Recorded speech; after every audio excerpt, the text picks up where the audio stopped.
अस्सलाम वालेकुम, मैं शाहिद हुसैन हूँ। एमक्यूएम के बानी अल्ताफ़ हुसैन साहब की रिहाई की असल वजह क्या थी, ये इस वीडियो में बतानी है। उनकी 2 रोज़ पहले जिस तरह की बरियत हुई लंदन में, उसके बाद फिर कराची की क्या सूरत हाल है। अब जहाँ मुक्का था, मुक्का चौक जिसका नाम मशहूर है कराची में, और मुक्का कहाँ गया है वो आपके सामने रखेंगे। इस कराची की शहर की सूरत हाल क्या है उसकी तफसीलात सामने रखेंगे, और उसके बाद फिर मुख्तलिफ अखबारात और वेबसाइट्स पर जो पाकिस्तान में ख़बरें छपी वो किस तरह का उसमें तासुर आया है और क्या तरीक़ाकार था, वो सारा वीडियो में रखेंगे। और ख़ासतौर पर उज़ैर बलोच जो कि लियारी गैंगवार के सरगना है, वो भी बेशुमार मुकदमात में बरी होते जा रहे हैं शवाहिद और सबूत होने के बावजूद। उसकी वजूहात भी आपके सामने रखेंगे। शौकत कुरैशी साहब मेरे साथ हैं, सीनियर सहाफ़ी हैं। शौकत भाई, आपका बहुत शुक्रिया अपना कीमती वक्त देने के लिए। हमारे जो अवाम है बहुत ज़्यादा, ख़ास तौर पर मुल्क की जो इदारे हैं, कानून नाफिज करने वाले इदारे हैं, वो पुरुम्मीद थे कि अल्ताफ़ हुसैन के ख़िलाफ़ शवाहिद तो जो स्कॉटलैंड यार्ड है वो तो पाकिस्तान से लेके गई थी, यानी कि ठोस शवाहिद, सीडीज़, रिकॉर्ड, ये वो आगे पीछे कॉल रिकॉर्ड, वॉइस रिकॉर्ड, सब कुछ भेजा था। तो अल्ताफ़ हुसैन साहब को सज़ा क्यों नहीं हुई, ये क्या वजह है? और एक अखबार उस दिन चैनल ने भंड भी मारा कि पहले उन्होंने चलाया कि सज़ा हो गई और उसके बाद फिर ऊपर चल रहा था कि बरी हो गए। तो मतलब क्या इतनी ज़्यादा जल्दी थी कि सज़ा हो जाए, वाकई सज़ा हो जाए, अल्ताफ़ हुसैन को सज़ा करवाना चाहते थे? ये तो हमारे पास दौड़ रहती है कि हम इंतज़ार नहीं करते, जो पहले ख़बर चला दें। हमारी दौड़ ये रहती है कि जी हमने सबसे पहले ख़बर जो है स्क्रीन पर किसकी जाएगी, इसकी रेटिंग होती है। इसकी रेटिंग नहीं होती कि ख़बर किसकी सही थी। ये बदकिस्मती है हमारी। दूसरा, जो अल्ताफ़ हुसैन जिस केस में बरी हुए हैं उसमें वहाँ की प्रोसिक्यूशन की तो नाकामी है ही है, लेकिन वहाँ की प्रोसिक्यूशन को जो एविडेंस वगैरह प्रोवाइड की थी वो यहाँ वालों ने की थी, और ये तो माशाल्लाह इंटरनेशनल जो है नाअहल तरीन है। अब देखें, पाकिस्तान के अंदर जितनी भी एटीसी के केसेस हैं उसमें जो बरियत का रेशो परसेंटेज होती है वो 99% है, यानी कि 99% आपके लोग छूट जाते हैं।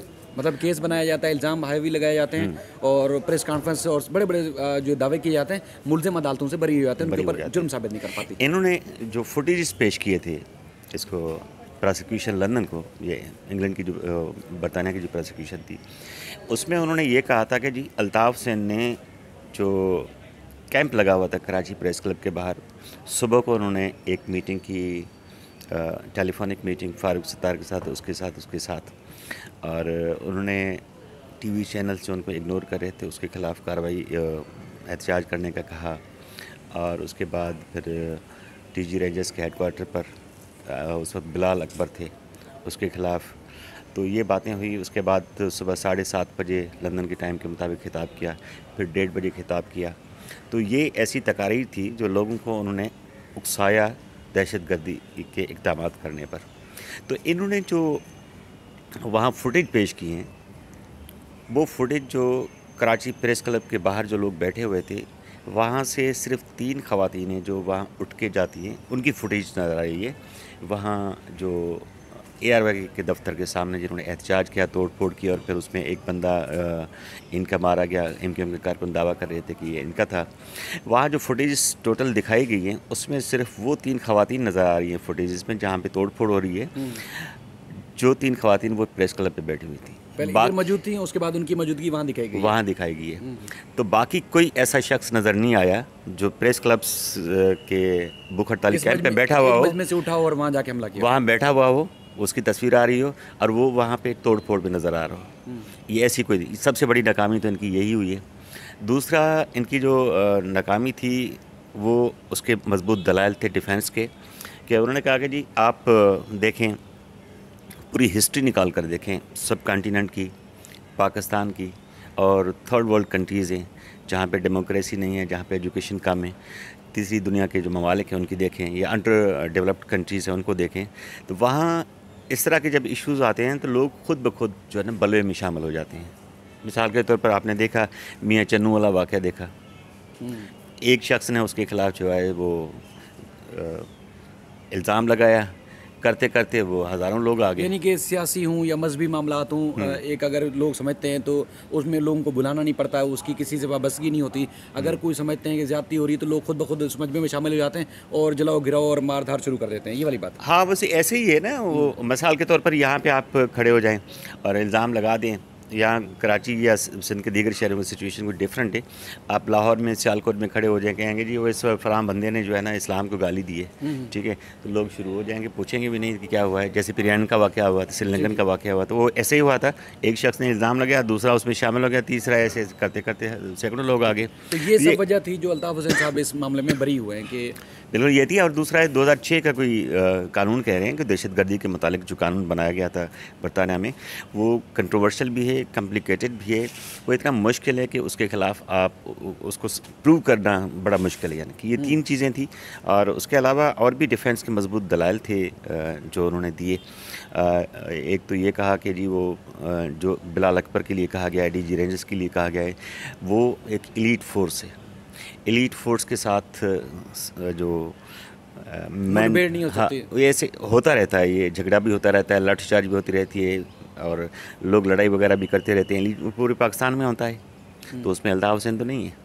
अल्ताफ़ हुसैन का तो आवाज़ ही बंद था किसी टेलीविज़न चैनल पे या उस पर, जी क्योंकि लाहौर हाई कोर्ट ने दे दिया था। तो ये तमाम चीज़ें थी जो उनको वीक किया उनके केसेस को, और माशाल्लाह ये जो सबसे बड़ा कंट्रीब्यूशन है हमारे वालों का है उसमें। मतलब मीडिया का? नहीं, मीडिया का नहीं, पाकिस्तानी हुकूमत का है, जिन्होंने एविडेंस प्रोवाइड किए वहाँ पे। ठीक है, मतलब जो एविडेंस थी उन्होंने वो पेश की वहाँ की प्रोसिक्यूशन ने, उनमें दम ही नहीं था। यानी कि दावे हमारी जैसे इदारे बहुत करते हैं, यहाँ पर भी अदालतों में वो साबित नहीं कर पाते, लंदन की अदालत में भी साबित नहीं कर पाते। यानी कि अगर यहाँ की अदालतों पर हम इल्ज़ाम लगाते हैं कि अदालत उज़ैर बलोच को या किसी भी जिसके ऊपर संगीन नोयत के इल्ज़ाम थे उसको छोड़ देती है, तो लंदन में अदालतें तो आज़ाद हैं, तो फिर वहाँ पर तो हम इल्ज़ाम नहीं लगा सकते। देखें ना, वहाँ तो फैसला वहाँ का तस्लीम मलिक रियाज का फैसला आपके सामने है ना, यहाँ से उन्होंने अरबों रुपए लेकर जो है ना लंदन पहुँचा है वो। यहाँ किसी को कोई पता नहीं है कि गया है या नहीं गया, या कोई केस बनता है या नहीं बनता, लेकिन उन्होंने उसको पकड़ लिया है और वही पैसे उनसे छीन कर पाकिस्तानी रियासत को वापस किए हैं, और रियासत में फिर गायब हो गए। रियासत में फिर गायब हो गए। आपका बहुत शुक्रिया, आपने कीमती वक्त दिया। जब ये बरियत की खबरें सामने आई या उससे पहले जब फैसला आने वाला था, तो कराची में हमने देखा, और ख़ासतौर पर 90 यादगार शोहदा और मुक्का चौक के अतराफ में रेंजर्स और पुलिस की पिकेट्स लग गई। कल हम यानी कि फैसले को 2 रोज़ गुजर गए थे। कल कुछ साफ़ी दोस्त कोयटा से और कुछ इलाकों से आए थे, उनको मैं अजीज़ाबाद खाना खिलाने के लिए ले जा रहा था, तो उनकी ख्वाहिश थी कि उन्होंने मुक्का चौक देखना है। पाकिस्तान भर के जो लोग हैं उनकी ख्वाहिश होती है कि 90 के अतराफ़ के इलाके वो देखें कैसा होता था, क्या मंजर होता था। तो जब वहाँ से हम गुजरने लगे तो काफ़ी अर्से बाद हमने देखा कि वहाँ से मुक्का जो है, जो कि लियाकत अली खान जो कि पाकिस्तान के पहले वज़ीर-ए-आज़म थे, उनके नाम से मंसूब ये मुक्का चौक बनाया गया था, या उनका एक मुक्का वहाँ नस्ब था। और उसके बाद फिर वक्त के साथ साथ इस मुक्के को MQM या अल्ताफ़ हुसैन साहब के मुक्के से तशबीह दी जाती रही, लेकिन अब वो मुक्का वहाँ से गायब कर दिया गया। मुक्का चौक तो मौजूद है, लेकिन उसके मेन जो मुक्का है वहाँ से हटा दिया गया है। रेंजर्स और पुलिस की पिकेट्स वहाँ मौजूद थी। जैसे हम टर्न हुए यादगार शोधा की तरफ, हमारा मुँह है मुक्का चौक से, तो मुझ समेत जो मज़ीद दोस्त थे उनको रोक लिया। मेरी गाड़ी से उतरने से पहले ही दूसरे दोस्तों की तलाशी हो चुकी थी, लेकिन मैंने करीब जाकर रेंजर्स के जवानों को बोला कि ये दोस्त हैं जो काफ़ी दूर से हैं, तो इनको खाने के लिए मैं अजीज़ाबाद लेके जा रहा हूँ, हुसैनाबाद तो बहरहाल उन्होंने हंसे हंसे छोड़ दिया। कहने का मकसद ये है कि शहर भर में अल्ताफ़ हुसैन की बरियत के बाद बैनर्स अवेज़ा हो गए हैं, झंडे लगा दिए गए हैं, बहुत सारे लोगों ने वेलकम किया है इस फैसले को, और ज़ाहिर है अगर सज़ा भी होती तो लोग इसी तरह तासुर देते, बरी हो गए तो उस पर भी इस तरह तासुर दिया है। लेकिन दूसरी जानिब कुछ इदारों को या कुछ लोगों को ये ख़तरा भी है कि शायद कुछ मज़ीद हो जाए, तो इसलिए जगह जगह पर पिकेट्स और उनको रोका भी जा रहा है, लोगों की तलाशियाँ भी ली जा रही हैं। इस तरह की संगीन नोयत है। अब अमीन अनवर मेरे साथ हैं। अमीन, आप इस तरफ आ जाएँ। आपका बहुत शुक्रिया, आपने फिर कीमती वक्त दिया। उज़ैर बलोच के हवाले से हम मुसलसल कई वीडियोज़ अपने यूट्यूब चैनल पर बना चुके हैं कि उज़ैर बलोच बरी होता जा रहा है, यानी कि वो टॉप का टारगेट किलर, भत्ताखोर, लैंड माफिया, चाइना कटिंग और पत्नी मुल्की राज फाश करने और ना जाने कौन कौन से इल्ज़ाम थे जो हम आए दिन रिपोर्ट करते आए हैं, और उसके एतराफ़ जुर्म भी हम रिपोर्ट करते हैं। लेकिन अब 17वां मुकदमा था जिसमें वो खुद बरी हो गया है, यानी कि अब ना आप पाकिस्तान से बाहर और ना ही पाकिस्तान के अंदर किसी भी अदालत में किसी बड़े से बड़ा या छोटे से छोटे मुजरिम के ऊपर अब जुर्म साबित करने के लिए शवाहिद पेश करने में नाकाम है। वजह क्या है, क्या इदारे कहते हैं? जी बिल्कुल, शायद आपने बिल्कुल ठीक कहा। असल जो शवाहिद होते हैं वो अदालत में पेश करने होते हैं, ना कि मीडिया के सामने और ना ही कोई प्रेस कॉन्फ्रेंस में, बल्कि जो केस होता है वो अदालत के सामने जो है वो लड़ा जाता है। तमाम आर्गूमेंट्स जो हैं वो तमाम शवाहिद अदालत के सामने रखे जाते हैं, और गुज़िश्ता रोज़ भी इसी तरह हुआ, जैसा कि अभी हम देखते आ रहे हैं पिछले 16 मुकदमात में, और कल 17वें केस में जो है वो उज़ैर बलोच बरी हुए हैं। 2012 की FIR थी जिसमें नेपियर थाने में ये मुकदमा दर्ज हुआ था, जिसमें ये उज़ैर बलोच पे इल्ज़ाम आयद किया गया था कि उन्होंने एक बिल्डिंग पर रॉकेट हमला किया था और बज़ाहिर वो हमला जो है वो पुलिस पर किया गया था, लेकिन पुलिस एहलकार जो है वो इस हमले में महफूज रहे थे। ताहम जो शहरी है एक हलाक और एक ज़ख्मी हो गया था, जिस पर उज़ैर बलोच के ख़िलाफ़ ये मुकदमा दर्ज किया गया था। उसके साथ दीगर मुलज़मान भी इस पर नामज़द थे, लेकिन गुज़िश्ता रोज़ इंसदादी दहशतगर्दी की अदालत नंबर 7 ने जो है उज़ैर बलोच को इस इल्ज़ाम से बरी किया है और अदालत ने कहा है कि प्रोसिक्यूशन जो है वो उज़ैर बलोच के ख़िलाफ़ इल्ज़ाम साबित करने में नाकाम रही है, लिहाजा वो इन्हें इस केस से बरी करते हैं और इन पर जो इल्ज़ामात लगाए गए थे वो साबित नहीं हो सके हैं। और आपने जिक्र किया कि 164 भी हमने रिपोर्ट किया, तो गुज़िश्ता जजमेंट जो आया था आपने देखा होगा, उस पर भी हमने आपके चैनल पे वीलॉग किया था। उस पर अदालत ने काफ़ी सवालात उठा दिए थे 164 पे एतराफ़ी बयान जो था, जिसमें बड़े बड़े नाम लिए गए थे और बड़े बड़े जो जुर्म किए गए थे उसका एतराफ़ था।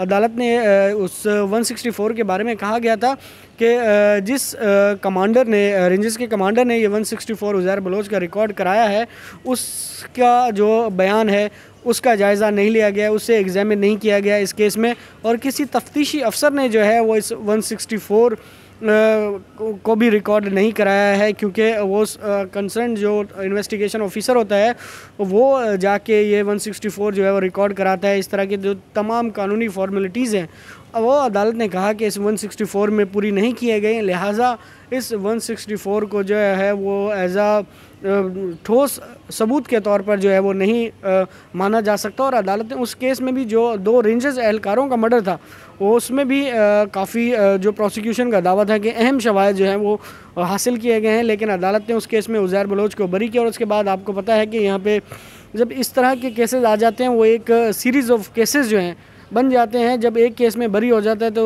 वो यकीनन दीगर मुकदमात में भी इसका असर पड़ता है और इसका फ़ायदा जो है वो मुलजिम को ज़रूर होता है, जिससे ये साबित करने में आसानी होती है कि ये ज़ाती अनाद, दुश्मनी और जो पॉलिटिकल विक्टिमाइजेशन है, इस तरह के जो एलिगेशन होते हैं वो प्रूव होते हुए नज़र आते हैं। और कल जब गुज़िश्ता रोज़ हमने ये ख़बर चलाई तो उसके बाद काफ़ी तबसरे भी सुनने में आए कि जब अल्ताफ़ हुसैन बरी हो सकते हैं तो उज़ैर बलोच क्यों नहीं।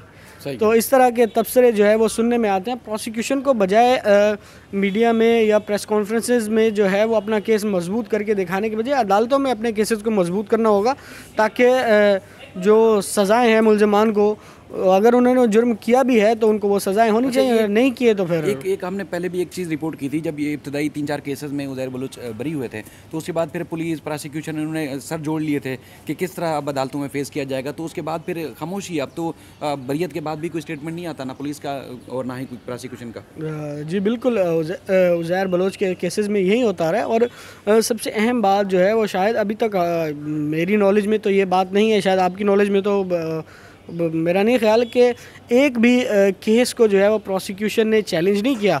उज़ैर बलोच की बरियत के जितने भी फ़ैसले अभी तक हुए हैं ट्रायल कोर्ट से, उसके एक के ख़िलाफ़ भी जो है वो अपील सिंध हाई कोर्ट में या कहीं और फाइल नहीं की गई है अभी तक, जहाँ तक मेरी मालूमात है, जहाँ तक मेरी नॉलेज है। अगर प्रोसिक्यूशन समझती है कि ट्रायल कोर्ट में जो है उज़ैर बलोच को जो है वो सब शवाहिद होने के बावजूद बरी किया जाए तो यकीनन उन्हें इस फैसले को सिंध हाई कोर्ट में चैलेंज करना चाहिए था, लेकिन अभी तक ऐसा कोई फ़ैसला मेरी नज़र से नहीं गुजरा है जिसमें प्रोसिक्यूशन ने जो है वो ट्रायल कोर्ट के फ़ैसले को सिंध हाई कोर्ट में चैलेंज किया हो। और इसी तरह बल्दिया वाले केस में भी अदालत ने खुद ऑब्जर्वेशन दी है कि इस केस में जो बड़ी मछलियाँ हैं, जो बड़े लोग हैं, उनकी बरियत के ख़िलाफ़ क्यों अपील नहीं फ़ाइल की गई और जो दीगर मुलजमान हुए उनकी सज़ाएँ बढ़ाने के लिए या इस तरह के जो इक़दाम थे, आपको पता है इस हवाले से अदालत ने काफ़ी सीरियस जो है वो क्वेश्चन रेज़ किए हैं अपने ऑब्जर्वेशन में। और अदालत ने प्रोसिक्यूशन को कहा है कि वो इसका जायज़ा लेकर नेक्स्ट डेट पे बताएं कि इसमें अपील फ़ाइल हो सकती थी या नहीं। जो सानिया बल्दिया का इतना बड़ा केस हुआ था उसमें जो बड़े बड़े नाम जो है वो सज़ा होने से बच गए थे, तो इसी तरह का यही मामला है उज़ैर बलोच के केसेस में। अगर दम होता तो आपको पता है कि प्रोसिक्यूशन उसमें अपील फ़ाइल करती, लेकिन अभी तक इस तरह का कोई फ़ैसला जो है हमें नज़र नहीं आया है। और देखते हैं कि बाकी केसेस में क्या होता है। चलें, आपका बहुत शुक्रिया। अच्छा, पहले मैं आपको बता रहा था कि जो एक पहले एक वीडियो की है 3-4 दिन पहले, उसमें मैंने बताया था कि लंदन से जो भी फ़ैसला आएगा अल्ताफ़ हुसैन साहब के ख़िलाफ़, तो उसका असर कराची की में ज़ेर समात जो 22 अगस्त के मुकदमात हैं उसमें ज़रूर होगा। यानी कि अगर वो वहाँ सज़ा होगी तो यहाँ पर भी ज़्यादा इम्कान है कि जो MQM के आमिर खान, फारूक सत्तार, दीगर जो नामज़द मुल्ज़मान हैं उनको भी मुमकिना तौर पर सज़ा हो सकती है। लेकिन ये वही शवाहिद हैं जो लंदन में पेश किए गए और वो उन्हीं शवाहिद की बुनियाद पर, उन्हीं वीडियोज़ और उन्हीं रिकॉर्डिंग और उन्हीं सबूतों की बुनियाद पर कराची की इंसदाद दहशतगर्दी की अदालत में भी मुकदमा ज़ेर समात है। तो लंदन से तो सज़ा नहीं हो सकी है, लेकिन यहाँ कराची में मुकदमा ज़ेर समात है, तो आगे देखते हैं कि उसमें क्या होता है। तो जनाब, लंदन की जो अदालत है वहाँ पर 7 दिन के अंदर ट्रायल मुकम्मल हुआ। यहाँ पर भी कानून के मुताबिक इंसदाद दहशतगर्दी की अदालतों को 7 रोज़ के अंदर अंदर फैसला करना होता है, लेकिन 6 साल गुजर जाने के बावजूद अब तक 22 अगस्त वाले मुकदमे में तकरीबन आधे गवाह भी नहीं चले हैं। यानी कि मज़ीद 6-7 साल शायद इंतज़ार करना पड़े। हालांकि ना सिर्फ कानून मौजूद है जल्द ट्रायल मुकम्मल करने का, बल्कि अदालतों के पास फाजिल जजेस के पास भी इख्तियार मौजूद है, लेकिन अब तक वो ट्रायल मुकम्मल नहीं हुआ। लेकिन इम्कान ये ज़ाहिर किया जा रहा है कि जिन शवाहिद की बुनियाद पर अल्ताफ़ हुसैन साहब बरी हुए हैं तो दीगर मुल्ज़मान भी बरी हो जाएंगे, क्योंकि ये साबित करना जो है वो शायद ही प्रोसिक्यूशन के बस में ना हो कि यहाँ पर जो 22 अगस्त का वाक़या हुआ था उसमें मुल्ज़मान या MQM के लोग ही मुलविस थे। अगर किसी वजह से ट्रायल कोर्ट से हो भी जाती है तो हाई कोर्ट से बरी हो जाएंगे, क्योंकि वो शवाहिद, वो सबूत नहीं है इदारों के पास जो जिनकी बुनियाद पर सज़ा होनी चाहिए या हो सकती है। बाकी और भी कई केसेस है जिसमें MQM के, आपको याद होगा, कुरंगी के साबिक सेक्टर इंचार्ज रईस मोहम्मद थे, वो गुज़श्ता रोज़ जो है MQM हकीकी के कारकुनों के कत्ल के इल्ज़ाम में जो है वो ATC से बरी हो चुके हैं। इस तरह कई और केसेस हैं। बहरहाल अल्ताफ़ हुसैन साहब का फ़ैसला आने के बाद बेशुमार ऐसे लोग हैं जिन्होंने खुशी का इजहार किया है, और ख़ास तौर पर वो लोग जो एक अरसे से खामोश थे, अब उन्होंने बैनर्स भी अवेज़ा किए हैं, उन्होंने सोशल मीडिया पर भी खुशी का इजहार किया, और ख़ास तौर पर कराची में मुख्तलिफ़ मकामात पर MQM के झंडे नज़र आए हैं, जो पहले एक अरसे से जो है वो झंडे हटा दिए गए थे या झंडे नहीं थे, लेकिन अब सियासी तौर पर एक्टिविटी नज़र आ रही है, क्योंकि लोग MQM